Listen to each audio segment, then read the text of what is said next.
My partner vanished on a routine poacher check. One moment he was 10 feet ahead of me on the trail, his pack swaying between the hemlocks, his voice carrying back some idle observation about the tree scar he'd spotted. The next moment, there was a scuffle, brief, sharp, the sound of boots dragging through duff, and then the clatter of his radio hitting the ground. I called his name. The forest didn't answer. When I pushed through the undergrowth to the spot where he'd been standing, his backpack was on the trail, perfectly upright, and his radio was half buried under a pile of pine needles, smeared with something greasy that smelled faintly of petroleum. Vaseline, used to mask scent from dogs. That was the last trace of Keller anyone ever found. My name is 𝐬𝐭𝐫. I'm 31 years old, a law enforcement ranger for the National Park Service, and this was my first season with a new partner. His full name was Marcus Keller, 34, former Border Patrol, a quiet man with a dry sense of humor and a habit of whistling old country songs under his breath. We'd been paired together in April, when the snow melted enough to begin backcountry patrols, and by September we'd settled into the easy rhythm of two people who trusted each other. The North Cascades are wild country, dense and vertical, and so close to the Canadian border that our radios sometimes picked up transmissions from the RCMP on the other side. We patrolled the hemlock forests and the alpine ridges, we checked permits, we responded to bear sightings, and we pursued the endless, grinding work of keeping a wilderness intact against people who wanted to take pieces of it away. The poacher reports had been trickling in since August. Hikers on the Little Beaver Trail had found illegal snare traps, loops of steel cable staked to game trails, designed to catch anything that walked through them. A backpacker had photographed a deer carcass stripped of everything but its bones, the cuts too clean for scavengers. A trail crew had reported hearing gunshots at night, too many for a hunter, too sustained for target practice. The park's wildlife division was concerned. The park's law enforcement division was concerned. Keller and I were tasked with locating the source. We hiked out from the 𝐓𝐡𝐞 Ranger Station on a Tuesday morning, the sky low and gray, the air thick with the smell of wet cedar. The forest on that side of the park is old, the trees massive, their trunks disappearing into a canopy that blocks out the sun even at noon. The trail was muddy from a week of rain, and we moved slowly, scanning the undergrowth for signs of human activity. Keller was point, I was flank, and we communicated with hand signals we'd practiced 100 times. The tree scar stopped him. It was an old wound on a western hemlock, a vertical slash in the bark that had healed over into a thick, gnarled seam. Keller stepped off trail to examine it, his head tilted, his hand raised to touch the rough edges. "June, look at this. This isn't from a bear. Someone's been marking trees." I took a step toward him. Then I heard the scuffle. It was fast, horrifyingly fast. A thud, a grunt, the crack of branches, and then the radio clattering onto the trail. I shouted his name and crashed through the undergrowth, my sidearm drawn, my heart slamming against my ribs. The forest was dense, the hemlocks packed tight, the ground a tangle of fern and moss and fallen logs. I saw his backpack first, a green osprey, standing upright in the middle of the trail as if he'd set it down carefully. I saw his radio, a Motorola handheld, lying in a shallow depression in the pine needles. And I saw the smear of Vaseline glistening on the casing. The trail around the backpack was disturbed, drag marks, deep and irregular, leading away from the path and into the trees. I followed them for 30 yards, my gun raised, my breath harsh in my throat, until the marks reached a slab of exposed granite and vanished. The rock was bare. The forest was silent. Keller was gone. I radioed for backup.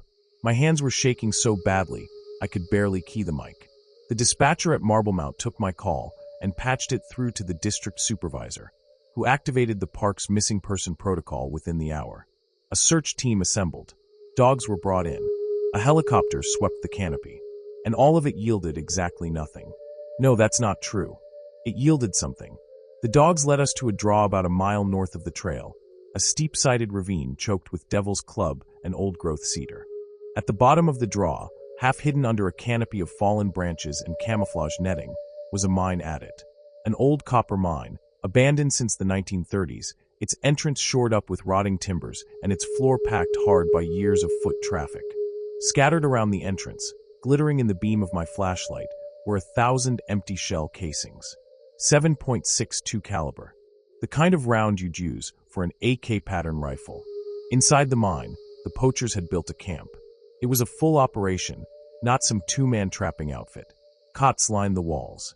A propane stove sat on a crate, a pot of coffee still warm. Hanging from hooks in the ceiling were the cured pelts of animals I didn't want to identify and the dried, shriveled shapes of bear gall bladders. The black market commodity that made poaching worth the risk. A refrigerator powered by a gas generator held vials of bile, neatly labeled and dated. The operation had been running for months, maybe years, and it was sophisticated, organized, and ruthless. And on a hook near the entrance, swaying gently in the draft from the open door, was Keller's name tag. The brass plate he'd worn on his uniform since the day he'd graduated from the academy. Below his name, scratched into the metal with the point of a knife, was a fresh tally mark. Pinned to the wall beside it was a note. The handwriting was block letters, written in pencil on a torn piece of waterproof map. "We'll trade. Bring the bear gall bladders seized last month from the evidence locker in 𝐬𝐲𝐸𝐻𝐿. Deliver them to the 𝐬𝐻𝐚E Lake trailhead by sundown tomorrow. Come alone. If we see a helicopter or a tactical team, the ranger dies. If we see a dog, the ranger dies. If you miss the deadline, the ranger dies."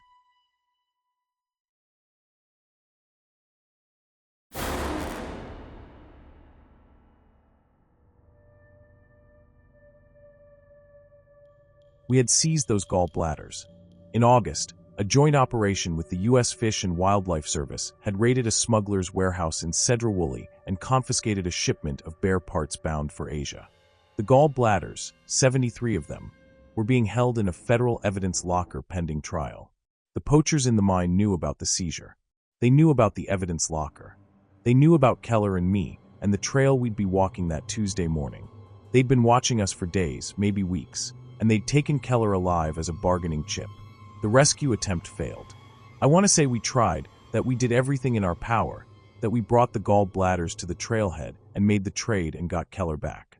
But the FBI took over the case, and the FBI had protocols, and the protocols said you didn't negotiate with organized crime rings. The tactical team went in at dawn, 2 days after Keller disappeared. They swept the mine. They found the camp, the evidence, the industrial-scale bile extraction equipment. They found shell casings and stolen weapons, and a ledger detailing years of illegal trade. They did not find Keller. What they found, folded neatly on the floor of the mine near the entrance, was his uniform. His shirt, his pants, his jacket, his boots. Clean, pressed, arranged in a square with the precision of a military burial. His name tag was still attached to the shirt. The tally mark was still scratched into the brass. The investigation dragged on for months. The poaching ring was identified as an arm of a larger criminal organization that was farming bear bile and exotic animal parts across the Pacific Northwest and into British Columbia. The mine had been their base of operations for 3 summers. The tree scar Keller had stopped to examine was one of their markers, a signpost used to navigate the backcountry without trails. Keller had stepped off trail to look at it, and they'd been waiting. They'd been waiting, and they'd taken him, and we'd never found his body. But we found footage. A hidden camera, recovered from the mine during a second sweep of the adit, had been mounted near the entrance to monitor the approach. The first few hours of footage showed the camp's daily operations, men in camouflage, crates of supplies, buckets of bile being processed. The later footage showed Keller. He was alive, his hands bound, his face bruised but defiant. A man in a dark jacket was marching him deeper into the mine, past the camera, into the darkness of the adit. Keller was walking on his own feet. He wasn't stumbling. He wasn't crying out. He was walking with the steady, deliberate posture of a man who knew he was being recorded and wanted whoever watched the footage to know he hadn't broken. The last frame of the footage showed him turning his head, looking directly into the camera, and mouthing a single word. The FBI analysts couldn't agree on what it was. Go was one interpretation. No was another. I've watched the footage 100 times, and I think he was saying June. The mine tunnels extended for miles into the mountain, connecting to old shafts and ventilation passages that had been abandoned for decades. The search teams explored every accessible inch. They found bones, animal bones mostly, but also fragments that were sent to a lab and came back inconclusive. They found evidence of habitation and evidence of flight. They did not find Keller's body. They did not find the man who had marched him into the dark. The case is still open. The poaching ring has scattered, its members fleeing across the border into Canada, where the wilderness is even deeper and the law is even slower. The U.S. Attorney's Office has filed charges against 17 people, 12 of whom are in custody. The bear gallbladders from the 𝐬𝐲𝐻𝐿 are still in an evidence locker, still awaiting trial. The mine is sealed now, its entrance welded shut, its adits filled with concrete to prevent anyone from ever using it again. But Keller is still missing. His body was never recovered. His uniform sits in a plastic evidence bag in a federal warehouse in Seattle. His name tag is in a box in my desk. I still work the North Cascades. I still patrol the hemlock forests and the alpine ridges. I still check snare traps and tree scars and the entrances to old mines. I have a new partner now, a young ranger named Haverford, who doesn't know the story of what happened to Keller and doesn't ask. He's a good ranger. He's careful. He stays on the trail. I don't. I step off trail whenever I see a mark on a tree. I follow drag marks until they vanish onto granite slabs. I listen for the clatter of a radio hitting the ground, the brief, sharp scuffle, the silence that follows. I know I'll never find him. I know the forests of British Columbia are vast and dark and full of places where a man can be kept hidden for years. But I keep looking. I keep listening. I keep hoping that one day, on a routine patrol, I'll see a figure step out of the trees, older, thinner, his uniform gone but his eyes still steady. And I'll hear his voice, dry and amused, saying something about the weather or the trail or the country song he can't stop whistling. Until then, I carry his name tag in my pocket. The brass is scratched and worn. The tally mark is still there, a single line etched into the metal, counting something I don't understand. A life taken, a life spared, a message I haven't deciphered. The note from the poachers is in my desk drawer. We'll trade. Bring the bear gallbladders. The deadline is long past. The trade was never made. But sometimes late at night, when the radio crackles with static from across the border, I hear a voice on a frequency I shouldn't be monitoring. A man's voice, speaking calmly in a language I don't understand, using words that might be codes or threats or negotiations. And I wonder if the trade is still open. I wonder if they're still waiting. I wonder if somewhere in the deep woods of British Columbia, in a camp hidden under hemlock branches and camouflage netting, Keller is still alive, still walking, still waiting for me to bring the gallbladders and make the trade.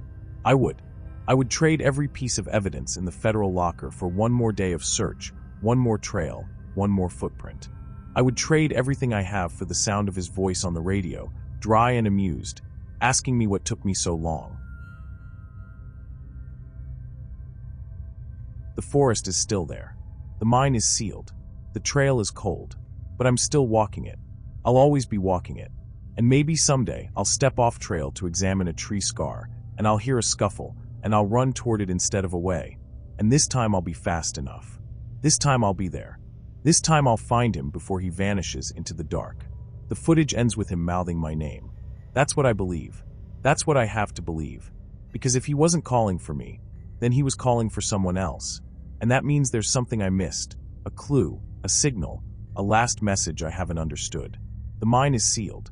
The case is open. The name tag is in my pocket. And somewhere, north of the border, the man who took Keller is still walking free, still trapping bears, still watching the trails, still waiting for the next ranger to step off the path.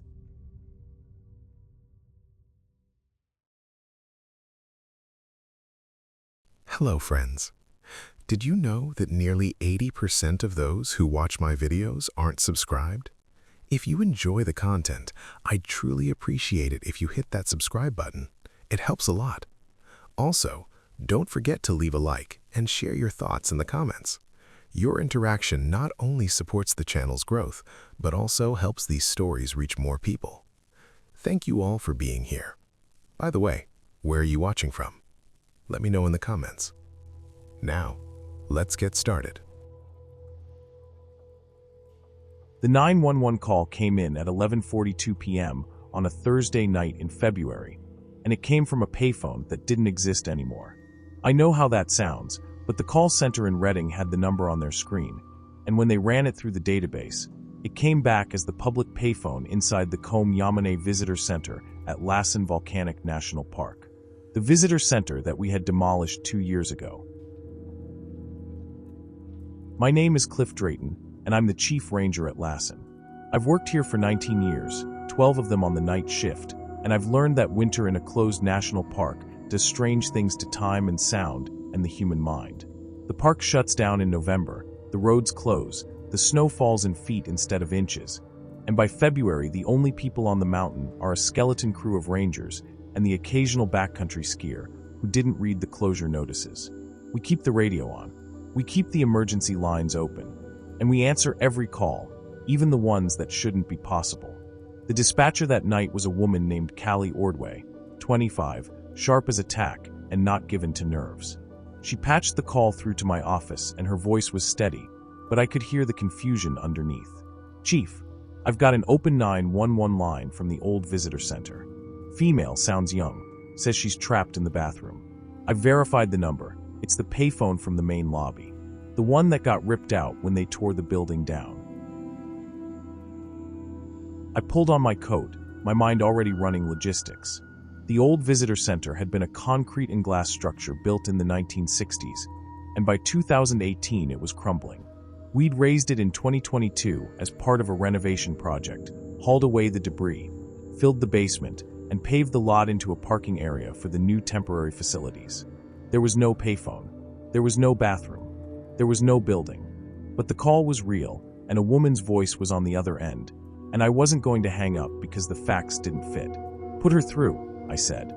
The line clicked, and a voice came through, female, young, trembling with cold or fear or both. "Please, I'm in the bathroom. The visitor center. I don't know how I got here. Please, it's so dark. I can't breathe. The walls are so close. Please, can anyone hear me?" "I hear you," I said, keeping my voice calm, the voice I used with lost hikers and injured climbers. "This is Chief Ranger Drayton. I need you to tell me exactly what you see. What color are the walls?" A pause, a ragged breath. "Concrete. Gray concrete. There's no door. The door is gone. I can't feel my hands. Please, please hurry." The line crackled, and then it went dead. Not a hang-up, a clean, sudden silence, the kind that means the circuit has physically broken. Callie came back on the line. "We lost her, Chief, but I've got a cell phone track associated with the number. It's pinging from the same location. The signal is coming from under the parking lot. Under the parking lot, where the basement used to be, where we'd filled it with gravel and capped it with concrete." I grabbed my duty belt and the keys to the snowcat. The park's law enforcement deputy on call that night was a man named Vince Hardesty, a former county sheriff who'd transferred to the park service after 20 years on the beat. He was solid, unflappable, and he didn't ask questions when I told him we were driving 14 miles through a winter storm to investigate a call from a building that no longer existed. The snowcat's headlights cut a yellow tunnel through the falling snow as we crawled up the park road. The night was black and thick, the kind of winter dark that swallows sound. The only noise was the engine's rumble and the steady thwop of the wipers. I filled Hardesty in on the details. He listened, his face unreadable, and when I finished, he said, "You think it's a prank? If it is, it's an elaborate one. The caller ID was real. The signal is real. Someone or something is transmitting from that location. And if it's not a prank, then someone is buried under 40 tons of fill, and we're the only people who know about it." We reached the visitor center site at 1:15 a.m. The snow had tapered to a thin, dry drift, and the moon broke through the clouds just enough to show us the shape of the place. A flat concrete pad, maybe 100 feet across, swept clean by the wind. The new temporary building stood dark and locked at the far end. The old building's footprint was invisible beneath the snow, but I knew the layout by heart. The lobby had stood at the center. The bathrooms had been on the east wing. The payphone had been mounted on the wall outside the women's restroom. Hardesty swept the pad with a flashlight and called out, "Chief, over here." In the middle of the pad, in a shallow depression where the snow had melted and refrozen into a crust of dirty slush, a cell phone lay face up. Its screen was lit, showing a live video feed. I knelt and picked it up. The phone was warm, its battery at 62%. The video was grainy, lit by a single LED somewhere off-screen, and it showed a room. A small, cramped space, the walls rough concrete, the floor packed dirt. It was the old basement. I recognized the pattern of the concrete forms from the construction photos I'd studied when we planned the demolition. And in the center of that room, sitting on a pile of broken concrete and fresh dirt, was a young woman. She was bound, wrists taped, ankles taped, a strip of silver duct tape over her mouth. Her eyes were wide and dark and desperately alive. As I watched, she blinked. 1, 2, 3 pauses. 1, 2, 3. SOS. She was blinking SOS in the video feed, and the video feed was live. She's alive, I breathed. She's down there. She's in the old basement. Hardesty was already on his radio, calling for an extraction team, for jackhammers, for heavy equipment. But I couldn't stop watching the screen. The woman's eyes shifted, looking at something off camera, and then the phone's microphone picked up a sound, a low mechanical rumble. A motor. A compressor. The sound of digging machinery, somewhere close. And then a man's voice, muffled but distinct, whispered through the phone's speaker. They poured the concrete around her. I didn't recognize the voice. It wasn't Hardesty. It wasn't anyone on our channel. It was coming through the open line, a transmission that had intersected our frequency, a whisper that was meant for someone else but had found me instead. "Who are you?" I said into the phone, but the video kept rolling, and the woman kept blinking, and the machinery kept grinding in the background. Then a new voice came through the phone, a man, calm and matter-of-fact, answering my question as if we were having a normal conversation. "You're the ranger, the one from the snowcat. You got here faster than we expected. But it doesn't matter. You're too late." The video feed flickered. The woman's eyes went wide, her head turning toward the source of the sound. The digging machinery grew louder, then stopped. There was a long, terrible silence. And then a new sound, the slow, steady drip of liquid onto concrete. The woman's eyelids drooped. Her head slumped forward. The video feed continued, but the blinking had stopped. "Who are you?" I said again, my voice cracking. "Where is she? Where is the entrance?" The man on the phone laughed, a soft, humorless sound. "There is no entrance. We sealed it when we poured the fill. The girl was our message to the next crew. A reminder to keep quiet. You won't find the door. You won't find us. But thank you for confirming the signal works. We'll use it again." The line went dead. The video feed froze on the last frame. The woman's face, slack and still, the pile of dirt beside her scattered with the tools that had been left there. A jackhammer, a shovel, a coil of rope. All the things she could have used to escape, if the door hadn't been buried under 14 feet of gravel and concrete. The extraction team arrived at dawn. They brought ground-penetrating radar, jackhammers, a backhoe that was too heavy for the snowcat and had to be hauled in on a flatbed. It took them 6 hours to break through the concrete cap and the fill beneath it. I stayed the whole time. I watched them dig, knowing what they would find, knowing that I'd already watched her die on a cell phone screen. They found the room at 2 p.m. It was a 10 by 10 box of reinforced concrete, exactly as it had been when the building was torn down. The original demolition crew had been paid to overlook this section, to fill the basement around it and cap it with concrete, leaving the room intact and airtight and utterly hidden. The woman was inside, just as the video had shown. She was slumped against the wall, her eyes closed, her face peaceful in a way that made me sick. The medical examiner later said she died of asphyxia approximately 5 hours before we reached her. If we'd been faster, if we'd known to dig, if the men who'd sealed her in hadn't been monitoring our response on a stolen park frequency. The investigation that followed was a federal case. The demolition crew had been infiltrated by a human trafficking ring that used the park's winter closure to move people through the backcountry. They'd sealed the woman in the basement as a warning to another member of the ring, a man who'd tried to leave, who'd threatened to talk. They'd left her there with a phone, a live video feed, and enough air to last a few days. The payphone call had been a glitch, a freak transmission from a circuit that was never fully disconnected. The woman had dialed 911 in the dark, and we'd heard her. We'd almost saved her. Her name was Iris Doherty. She was 22 years old, a nursing student from Red Bluff who'd been abducted from a rest stop 3 weeks before. Her family had been searching for her. Her face had been on flyers, and I'd watched her die on a cell phone screen, blinking SOS until the very end. They never found the man who spoke on the phone. The trafficking ring scattered after the excavation, its members melting into the backcountry or across state lines. A few were arrested in the following months. The ringleader was never caught. The demolition crew foreman, the one who'd taken the bribe to leave the basement sealed, died in a car crash before he could be questioned. The whole thing was swept under the rug as much as the FBI could sweep it under, which was a lot. I still work at Lassen. I still take the night shift. I still answer every 911 call, no matter how impossible. But every time the phone rings after midnight, I brace myself for the sound of a voice in a concrete room, the soft drip of water, the rumble of digging machinery. And every time I drive past the new visitor center, I remember that beneath the parking lot, beneath the fresh asphalt and the neatly painted lines, there's a space that still exists. A sealed room. A dark, airless place where a young woman's voice once called for help. The cell phone is in an evidence locker now. Its battery has long since died. But the video is still on the hard drive, preserved in the case files, and I watch it sometimes when I can't sleep. I watch the last 30 seconds. Iris Doherty, blinking SOS, the camera shaking as the air grew thin. I watched the moment she slumped. I watched the moment the light went out of her eyes. And I remember the voice on the radio, the whisper that had cut through the static. They poured the concrete around her. They did. They poured it, and they sealed it, and they left her there. But they forgot one thing. They forgot that a payphone number can still ring, even when the building is gone. They forgot that a 911 call can still find its way through. They forgot that a woman trapped in the dark can still speak, even if no one is listening. I was listening. I still am. And if that phone ever rings again, I'll answer. I'll always answer.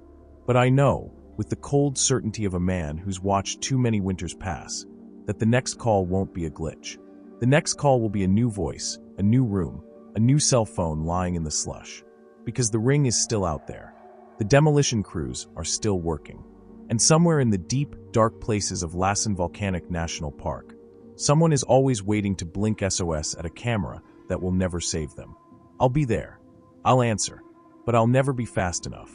I learned that on a February night when a voice from a demolished payphone begged me to hurry. And I did. I hurried. I brought a snowcat and a deputy and a team of excavators. And I was still too late. Iris Doherty's last blinking message was for her mother. I know that now. Her mother told me, when I visited her in Red Bluff, that Iris used to blink SOS across the dinner table when she wanted to signal that a conversation had gone on too long. It was their secret code, a joke between a mother and a daughter. And in the dark of that concrete room, with the air running out, Iris had used her last breath to blink that message one more time. I'll carry that with me forever.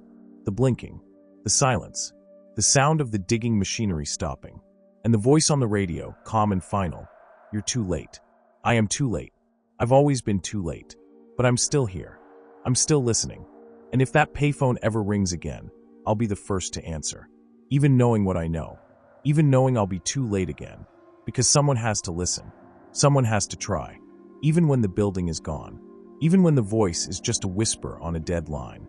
Even when the only thing left is the blinking, and the blinking has stopped.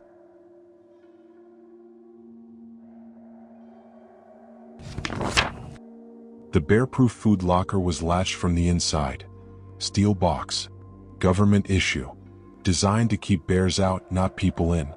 But someone had rigged a paracord through the ventilation slots, secured the latch from within, and lived inside that 3x2-foot metal box. And they'd been living there while tracking me, while photographing me sleeping, while learning my patterns, while waiting. My name is Lena Torres, and I found the bear box at mile marker 1847 on the Pacific Crest Trail. And when I opened it, I found a notebook, full of my schedule, my routes, my rest breaks, my name written over and over. Lena, Lena, Lena. Someone had been watching. Someone had been waiting. Someone was still out here. I'm a backcountry ranger for the Pacific Crest Trail Association, 28 years old, 4 years on the job. I specialize in remote trail assessments, solo patrols in low-use areas during off-season, places where hikers are rare, where I might go days without seeing another human, where the wilderness is pure and empty and exactly how I like it. This October, I'm assigned a 4-day assessment of the Trinity Alps section. Mile markers 1832 to 1868, 36 miles of remote trail. Checking campsites, monitoring erosion, documenting wildlife activity, updating maps. Standard backcountry work. Day 2. I'm approaching the Granite Creek campsite. Designated camping area. 3 established sites. 1 bear box. Government issue steel locker for food storage. Keeps bears from getting into hikers' supplies. Simple design, hinged lid, external latch, ventilation slots. I see the bear box from 50 yards away. Something's wrong with it. It's vibrating, subtly. Like something inside is moving. Shifting weight. Breathing maybe. I approach carefully. The box is closed. Latch is secured. But secured wrong. The latch handle is on the outside. You secure it by pushing the handle down from outside. But looking closer, I see paracord. Thin green cord. Threaded through the ventilation slots. Leading inside the box.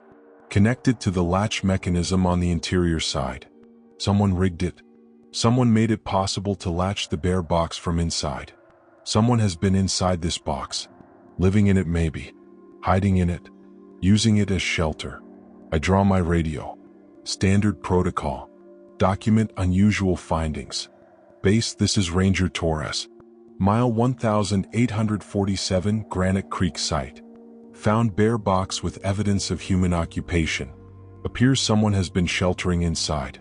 Investigating now. Static. Then, copy Torres. Proceed with caution. Document and report. I unlatch the box.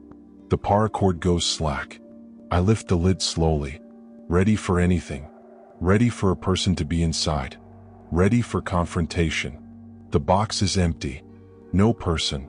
But evidence of recent occupation. Very recent.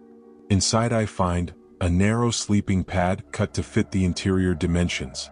2 plastic bottles, yellow with urine. A headlamp. A small water bottle. Energy bar wrappers. And a notebook. Spiral bound. Filled with writing. I pull out the notebook. Open it. And feel my stomach drop. The first page has my name. Written 23 times. Lena Torres. Lena Torres. Lena Torres. Filling the entire page. Like practice. Like obsession. Like someone getting familiar with writing my name over and over. I flip pages. Find schedules. My patrol schedules. Accurate schedules. Dates. Times. Routes. Rest stops. October 13th. Lena departs Mumford Meadow Trailhead 8:15 a.m. Reaches Cache Creek 11:30 a.m. Lunch break 23 minutes. Continues to mile 1839. Sets camp 4:47 p.m. Tent positioned northeast corner of designated site. Sleeps 9:30 p.m. October 14th. Lena breaks camp 7:52 a.m. Checks trail conditions mile 1839 to 1844. Lunch at Emerald Lake 12:15 p.m. 31-minute break. Continues to mile 1847. Expected arrival 3 p.m. Today is October 15th.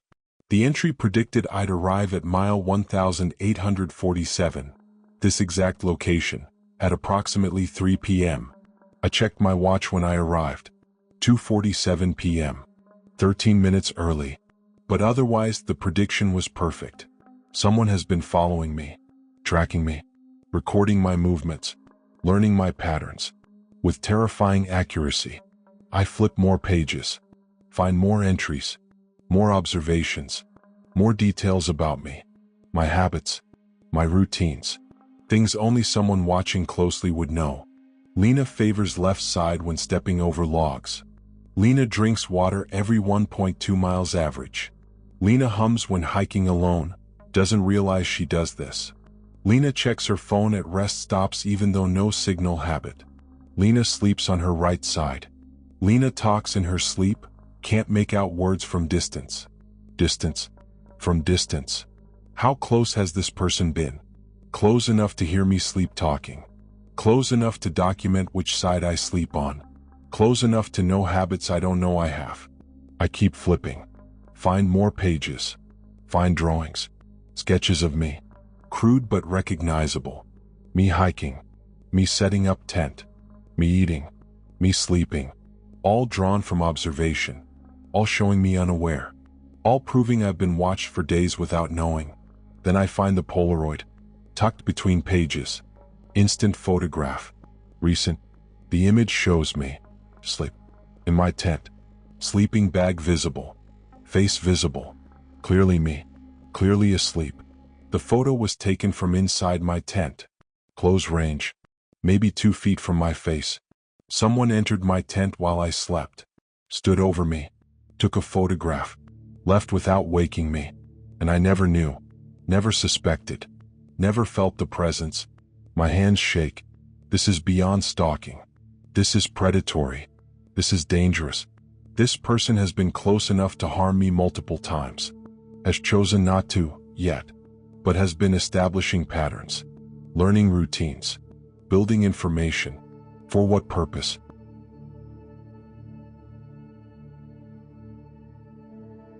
I grab my radio. Emergency protocol now. Base Taurus. I need immediate extraction. Found evidence of active stalking. Subject has detailed information about my movements, my schedule, and physical access to my campsite. Requesting emergency evac and law enforcement assistance. Static. Long static. Then a voice. But not bass. Not the dispatcher I know. Different voice. Mel. Come. Too calm. Lena. Don't lock me out again. The voice is unfamiliar. The words make no sense. Lock him out? I've never locked anyone out. I've never seen this person. Never encountered them. Never. Then I understand. The bear box. He was living in the bear box. Using it as shelter. And I opened it. Emptied it. Took his notebook. Discovered his hiding place. Locked him out of his shelter. His observation post. His home. I spin around. Scan the forest. See nothing. No movement. No figure. No person. Just trees and shadows and the encroaching darkness of October afternoon in the Trinity Alps. Who is this? I demand into the radio. Identify yourself. You're on an emergency frequency. This is illegal. You know who I am, Lena. You're reading my notebook. You're looking at my photograph. You're standing at my home. You know me. I know you. We know each other. I don't know you. I've never seen you. But I've seen you. Every day. Every night. Every moment. I see you, Lena. I see all of you. The you that you show the world. The you that you hide. The you that you don't even know exists. I see her. I know her. I love her. I feel sick. This is a stalker. A serious stalker. Someone who's been following me for days. Maybe longer. Someone who's learned my patterns, entered my tent, photographed me sleeping, and now has access to my emergency radio frequency. Stay away from me, I say into the radio. I'm armed. I will defend myself. Law enforcement has been contacted. Help is coming. No, it's not. I've been listening to your transmissions for days, Lena. I know your protocols. I know your check-in times. I know base won't expect to hear from you until 6 p.m. That's 3 hours away. 3 hours is a long time in the wilderness. A lot can happen in 3 hours. He's right. Standard protocol. I check in at 6 p.m. daily unless emergency. I did transmit an emergency. But did it reach base? Or did he jam it somehow? Did he intercept it? Did he prevent it from getting through? I look at the bear box. Look at the notebook. Look at the Polaroid of me sleeping. Evidence of obsession. Evidence of danger. Evidence I need to leave. Now, I grab my pack. Check my map. I'm at mile 1847. The nearest road access is mile 1852. 5 miles north. Uphill. Difficult terrain. But civilization. Safety. Escape. I start hiking. Fast. Faster than normal assessment pace. Near running. I need distance. Need to reach the road. Need to get away from whoever is out here. Whoever has been watching. Whoever knows my patterns. As I hike, I think about the notebook. About the detailed observations. About the schedule predictions. If he knows my patterns, he knows I'd run north. Knows I'd head for road access. Knows that's the logical escape route. Is he ahead of me? Waiting? Has he predicted this? Is this part of his plan? I check my GPS mile 1848. 4 miles to road access. I can make it before dark if I maintain this pace. I have to make it before dark. Because at night he has advantage. He knows this area. knows my camping spots, knows where I'd shelter. And I don't know where he is, don't know what he looks like, don't know his capabilities. Mile 1849, 3 miles to go. The sun is setting, golden hour, beautiful normally, but now just countdown to darkness, to vulnerability, to danger. I hear something. Behind me, footsteps, running footsteps, someone running on the trail, gaining on me, getting closer. I run, full sprint, uphill, pack bouncing, lungs burning, terror driving me, footsteps behind me, matching pace, not gaining but not falling behind either, constant distance, like he's hurting me, pushing me, controlling my pace, my direction, my choices. Mile 1850, 2 miles, legs burning, can't maintain this pace, can't keep sprinting uphill with full pack, have to slow down, have to conserve energy, have to. The footsteps stop, silence behind me. I stop, turn, look back down the trail, see nothing, no one, empty trail, empty forest, but I heard footsteps, clearly heard someone running. Where did they go? Then I realize, he's not on the trail anymore. He's off trail, flanking, moving through the forest parallel to the trail, staying out of sight, maintaining position, staying close without being visible. I hear my radio crackle. Lena, you're running the wrong direction. What? North. You're running north. That's predictable, Lena. That's what I expected. That's what I prepared for. Prepared for. What does that mean? Has he done something to the northern route? Set a trap? Blocked the road? Created an obstacle? You should run south, the voice continues. South is safer. South takes you away from me. North brings you closer. But you won't run south. You'll keep running north. Because that's what the map says. That's what training says. That's what logic says. And you're logical, Lena. You're predictable. That's why I love you. You always do exactly what I expect. He's trying to manipulate me, trying to make me doubt, trying to control my decisions through fear and misdirection. Standard predator tactic. I won't fall for it. I keep running north, toward the road, toward escape, toward. I stop. Something's wrong ahead. I see it through the trees. My tent, my camp, my gear.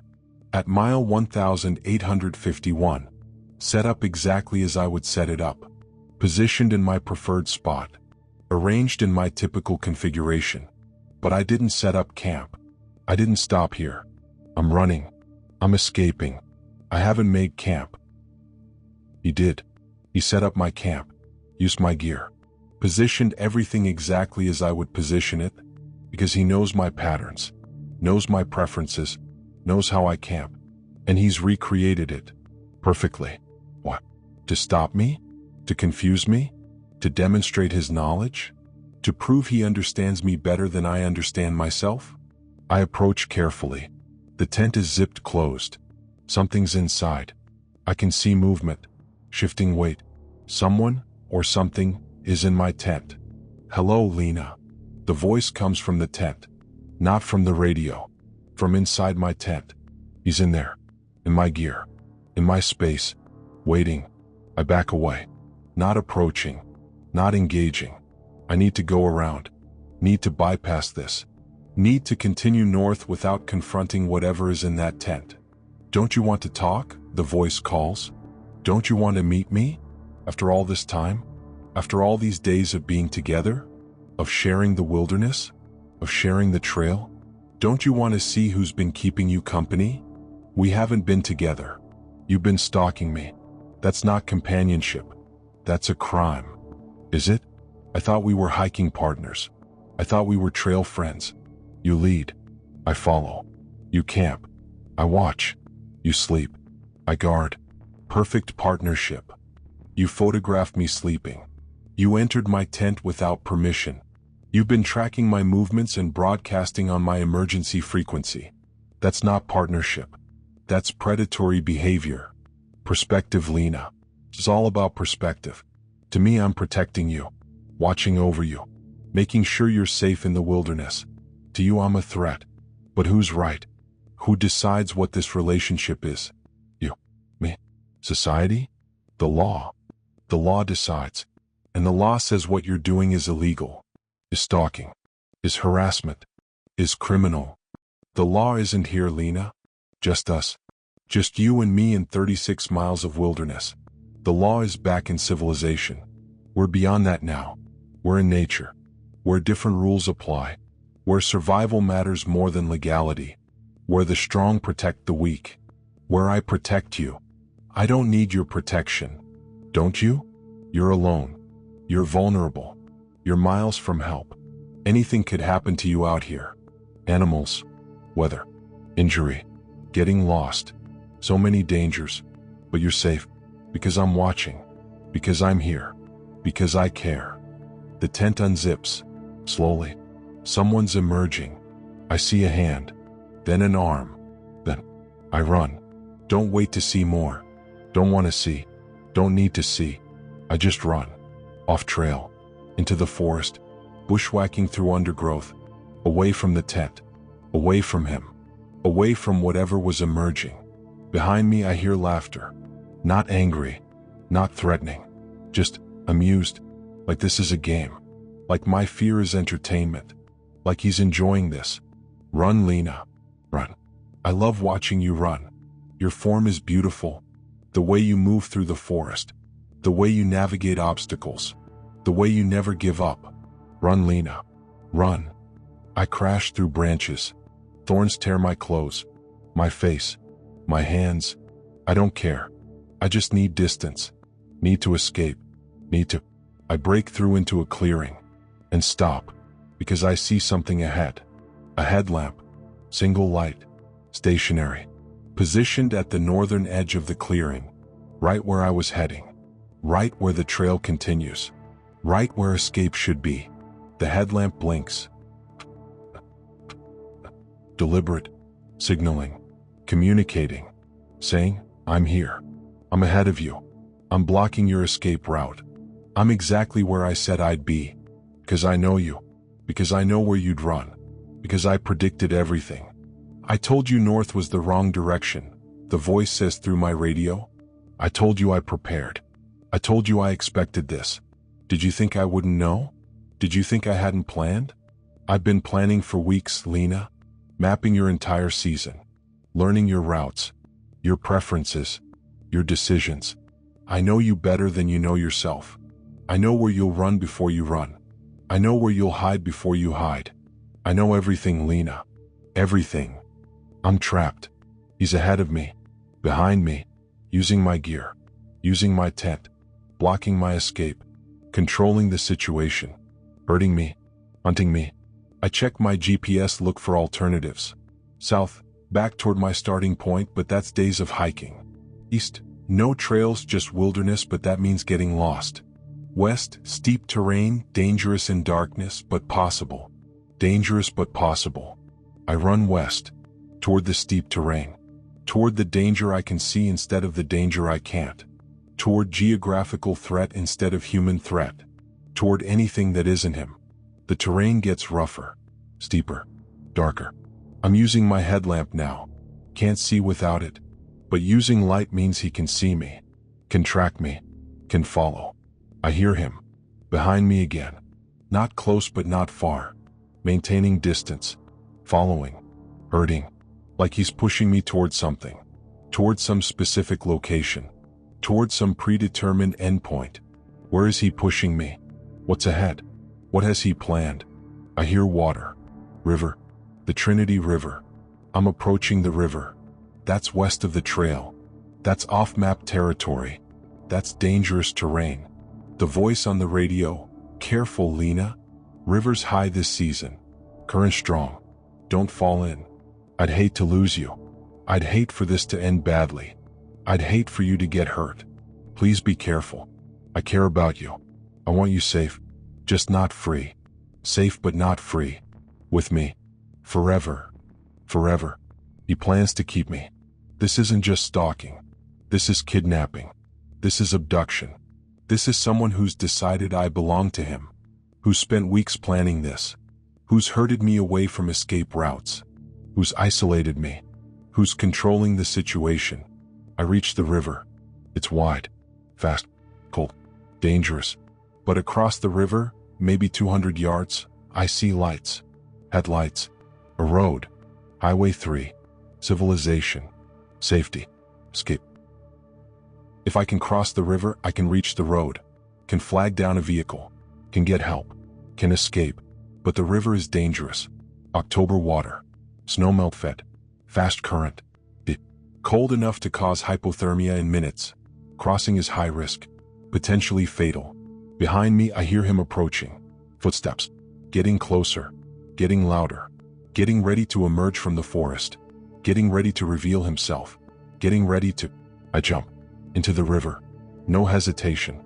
Death by drowning is better than whatever he has planned. Death by hypothermia is better than captivity.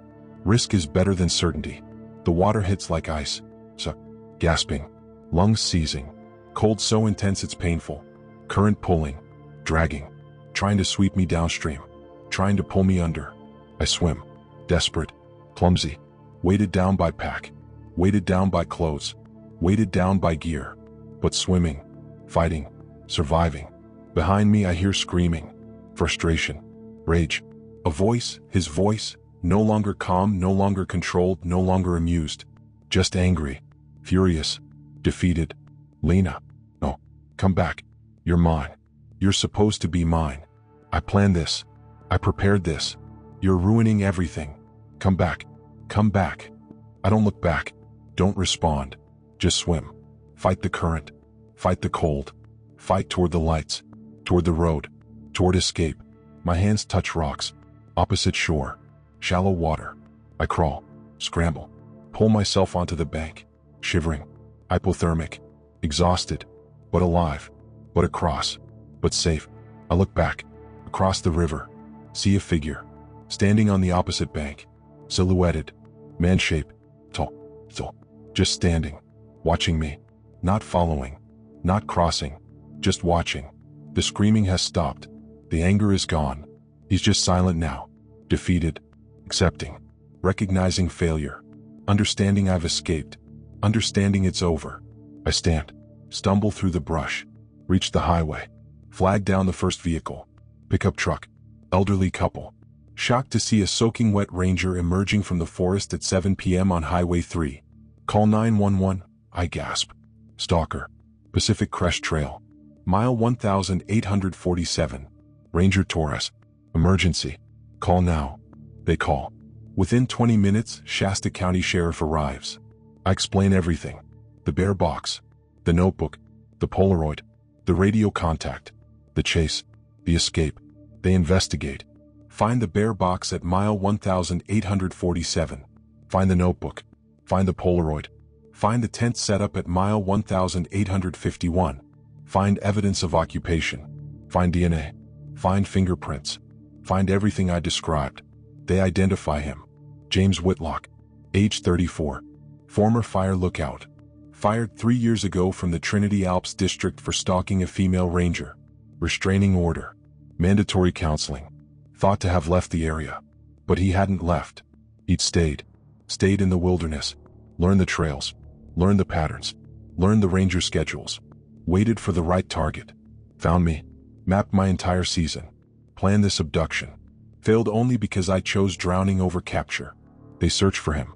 Searched the area where I last saw him. Search for days. Find his camps. Find his observation posts. Find evidence he'd been living off trail for months. Preparing. Planning. Waiting. But they don't find him. He disappeared. Vanished into the wilderness he knows so well. Into the Trinity Alps where he's lived for 3 years. Into terrain where a man who knows the land can disappear forever. He's still out there. Somewhere. In the wilderness. And he knows who I am. Knows my name. Knows my face. Knows my patterns. Knows me. I quit backcountry work.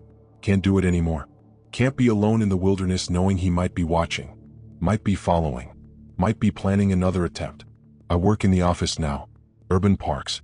Populated areas. Places where I'm never alone. Never isolated. Never vulnerable. But sometimes late at night my radio crackles. Emergency frequency. And I hear a voice. Familiar voice. Calm voice. Hello, Lena.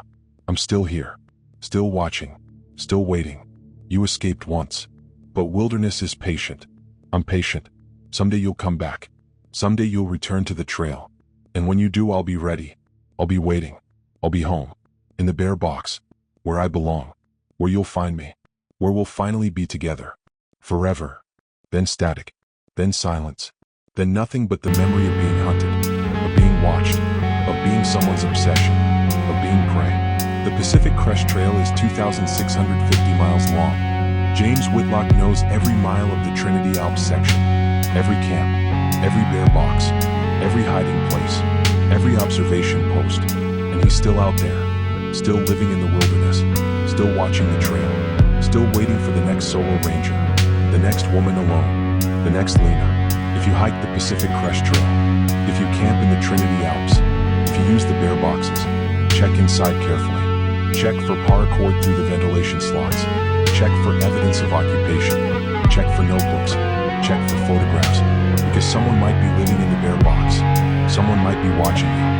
Someone might be learning your patterns. Someone might be planning. And if you find evidence, if you see signs, if you suspect you're being watched, run. Don't hesitate. Don't investigate. Don't try to understand. Just run. Cross the river if you have to. Risk drowning if necessary. Because anything is better than being caught. Anything is better than being kept. Anything is better than becoming someone's forever. The bear box was latched from the inside. That should have been impossible. But James Whitlock made it possible. And he's still making impossible things possible. Still adapting. Still learning. Still waiting. Still out there. Still watching. Still hunting.